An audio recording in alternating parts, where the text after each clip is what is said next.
සුබෝදෑසනක් අද දවසේ මමත් ජාතිපක්ෂයේ නියෝජ්‍ය මහලේකම් හැටියට අද දවසේදී මේ දවස්වල කතා බහට ලක් වෙන හිටපු ජනාධිපති 8 වෙනි විධායක ජනාධිපතිතුමාගේ ලන්ඩන් සංචාරයේ සම්බන්ධයෙන් උද්ගත වෙලා තියෙන නවතම වාතාවරණයන් එහෙම නැත්නම් කරුණු පිළිබඳව පුංචි මාධ්‍ය සාකච්ඡාවක් තියෙන අද අපේ නීතිඥ සුමුදු කැකුලන්දල මහත්තයත් අපිත් එක්ක සම්බන්ධ වෙනවා. එතුමත් ඔබතුමාට නීති පැත්තෙන් අහන්න ඕන දේවල් තියෙනවා නම් ඒව ගැන අහන්න පුළුවන්. අපි දිගින් දිගටම මේ සම්බන්ධයෙන් ප්‍රකාශ කරා මේකේ ආරාධනාවක් තිබ්බා. මම හිතන ඔබතුමාලා ගොඩක් ලාට දකින්න ඇති මේ ආරාධනා පත්‍රය තිබුණා.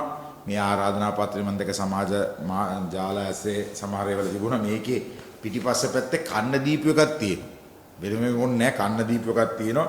මේක ඕනනම් ඉංග්‍රීසියෙන් මම කියන්නේ University of Wolverhampton a celebration of 25th anniversary of Right Honourable Lord Sauroth Paul කරුමෙට මේ මනුස්සයා නැති වුණා නැත්තම් මේ මනුස්සයිට මේ ප්‍රශ්නේ වෙන්නේ නැහැ මේ මනුස්සයා ඉංග්‍රීසි ඇහුවනම් කියයි අනිවාර්යෙන් ආරාධනා කරා කියලා as a chancellor of the University of Wolverhampton hosted by අහවලා දෙවනි එක ඉවෙන්ට් දෙකක් මේකේ celebrating the award of Professor Maitri Wickramasinghe, First Lady of Sri Lanka as an honorary professorship. මේ ආරාධනා පත්‍රය මං හිතනවා මේ ලක්ෂ කෝටි ගාණක් වියදම් කරලා ගියපු කට්ටියට මේ ආරාධනා පත්‍රය හම්බුන්නේ නැහැ කියන එක හරිම පුදුමයක්. අරුම පුදුමයක්. ඒකත් එක්කම මේක ඇතුලේ මේ පින්තූර දාලා මේක ඇතුලේ ඊට පස්සේ ලන්ච් එකක්. ඒ ලන්ච් මීටිමේදී දැන් මේක ඉවෙන්ට් දෙකක් කියලා කිව්ව එකක් ඇවිල්ලා අර ලෝඩ් ස්වරාජ් පෝල්ගේ අවුරුදු 25 ඇනිවර්සරි එක චාන්සලර් කෙනෙක් ඇරිට.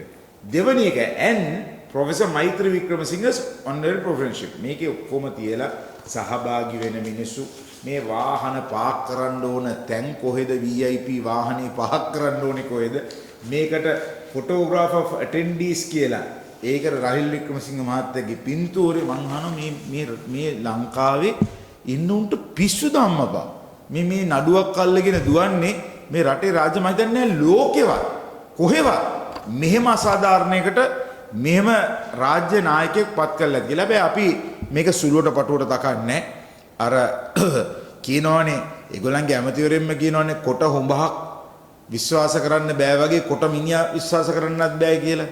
ඒ කොට මිනිසුන්ට සාමාන්‍යයෙන් අවිශ්වාසයක් ඇති Tamanට වඩා දියුණු උගත් මිනිහෙක් ගැන ඊර්ෂ්‍යාවක් ඇති කුහකත්වයක් ඇති. ඒ නිසා තමයි මම හිතනවා මෙවැනි රට අගාධයට වැච්ච වෙලාවේ ගොඩ දාපු මිනිස්සෙක් පිටිපස්සේ මේ විදිහට ඉතාමත්ම පහත් ලෙස හඹා යන්නේ. මම කැමතියි මම දන්නවා මෛත්‍රී වික්‍රමසිංහ මැතිතුමා මේ මැතිනිය මේක හැවුවොත් එහෙනම් මට මොද බැනුමකුත් අහන්න වෙයි. හැබැයි ඔබතුමාලා දන්නවා තුමිය අගමැතිවරයෙක්ගේ බිරිඳක් හැටියටවත් විපක්ෂ නායකවරයෙක්ගේ බිරිඳක් හැටියටවත් දේශපාලඥයෙක්ගේ බිරිඳක් හැටියටවත් MSD කෙනෙක්වත් පාවිච්චි කරපු නැති කෙනෙක්. තමන්ගේ නිසාන් මාත් පොඩි කාර්යයක වැඩට ගියපු කෙනෙක්. එතුමිය බොහෝ වෙලාවට ඔය අසනීප වෙන්න ඉස්සෙල්ලා වාහනේ පැදවගෙන විශ්වවිද්‍යාලයට ගිය කෙනෙක්. කවදාවත් රජයේ මුදල් ගන්න නෙමෙයි. මේක ඇත්තටම නොතේරෙන මිනිසුන්ට කියන්න ඕනේ මේක ඇවිල්ලා වෙනමම රනිල් වික්‍රමසිංහ මහත්තයයි මෛත්‍රී නෝනයි එකතු වෙලා ගියපු ට්‍රිප් එකක් නෙමෙයි. ඇමරිකාවේ ගිහිල්ලා එන අතර මගදී කොහොමත් ඇමරිකන් එයර්ලයින්ස් ෆ්ලයිට් එකක් අපුවම ෆ්ලයිට් කනෙක්ට් වෙන ටයිම් තියෙනවා. දවසක නිවාඩුවක් තිබුණා. ඉතින් ඒක හරියට බැලන්ස් කරලා මේ උත්සවයටත් සහභාගී වුණා. අනිත් එක මේ ජනාධිපතිවරයා ඒකේ ලන්ච් එකේ ලන්ච් මීටිමේ ජනාධිපතිවරයාටත් කතාවක් තිබිලා තියෙනවා. ඉතින් මේක මට හිතාගන්න බැරි.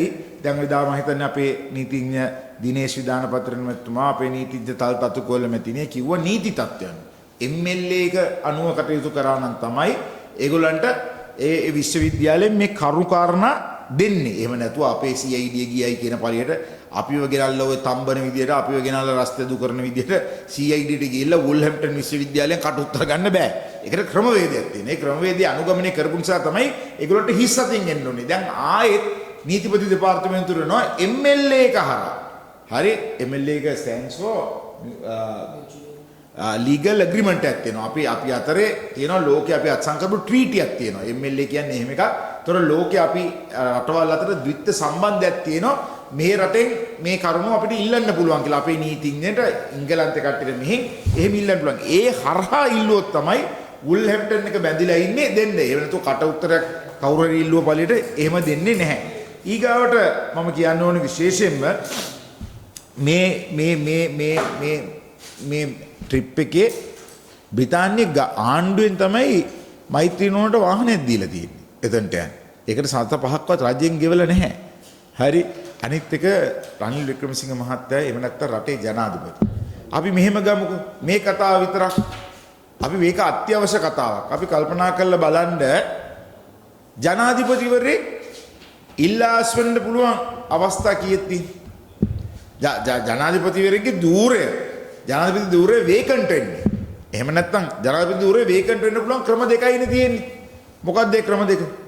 ලංකාවේ එකක් ඇවිල්ලා එයා මැරෙන්න ඕනේ. එහෙම නැත්නම් එයා ඉල්ලාස් වෙන්න ඕනේ.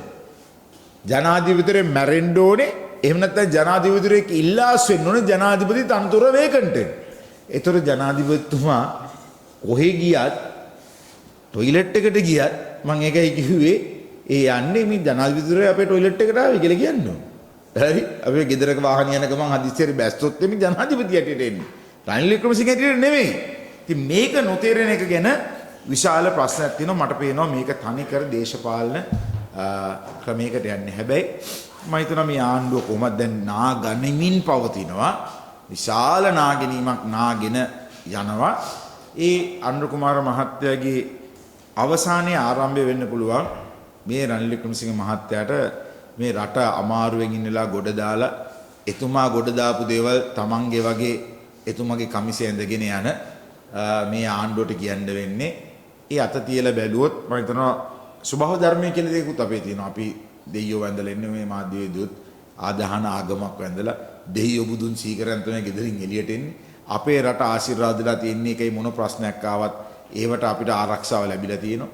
වැරදි කරපු මිනිසුන්ට ඒවට වැරදි වලට දඩුවම් ලැබිලා තියෙන රටක් මේක. ඒ නිසා අපිට ලොකු විශ්වාසයක් තියෙනවා මේකේ කියලා. ඒ වගේම අපි මේක මෙතනින් අතාරින්නේ. අපි ජාත්‍යන්තරයට යනවා.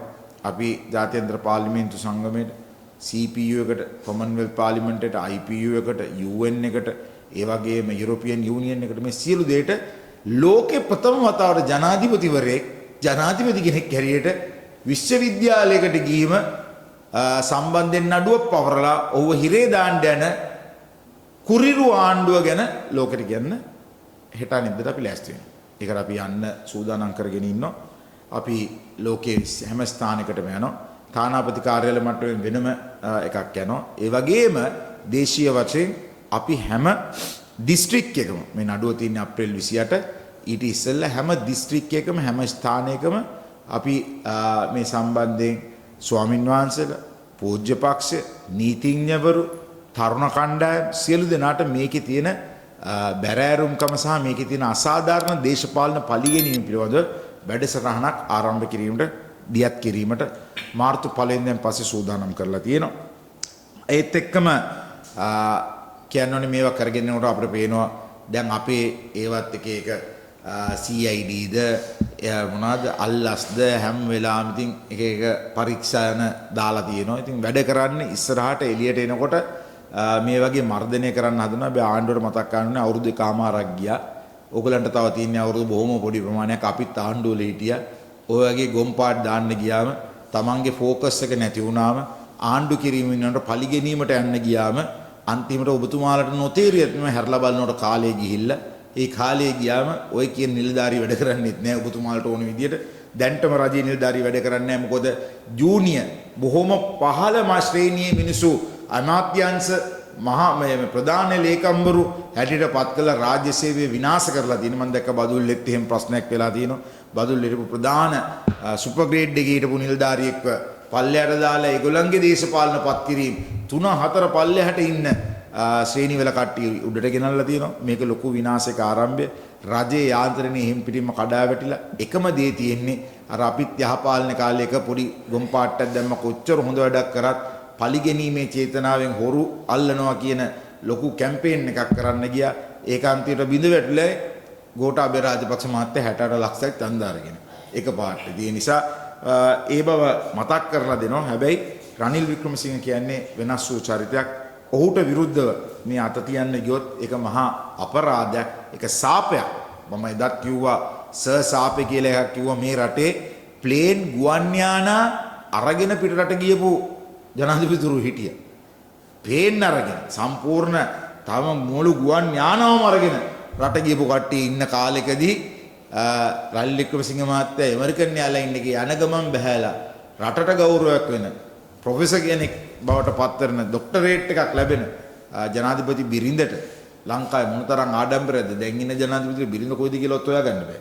හැබැයි මේ බිරිඳව ලැබෙන එක ලැබෙද්දී ඒකත් මහා විශාල පාඩුවක් කරා කියලා මෙතුමාට විරුද්ධව කරන ඒ නිග්‍රහය පිළිබඳව අපි කනගාටු වෙනවා. ඔබතුමාලා දන්නවද නාවල සොහොන රජයට බාර දීලා තියෙන්නේ මෛත්‍රී වික්‍රමසිංහ මහත්මියගේ පවුල. මේවා ඉතින් මේ කියනකොට කැමති නෑ මම කියවා මට ෂුවර් බැනුමක් කාඩ් දෙනවා මේවා කිව්වයි කියලා.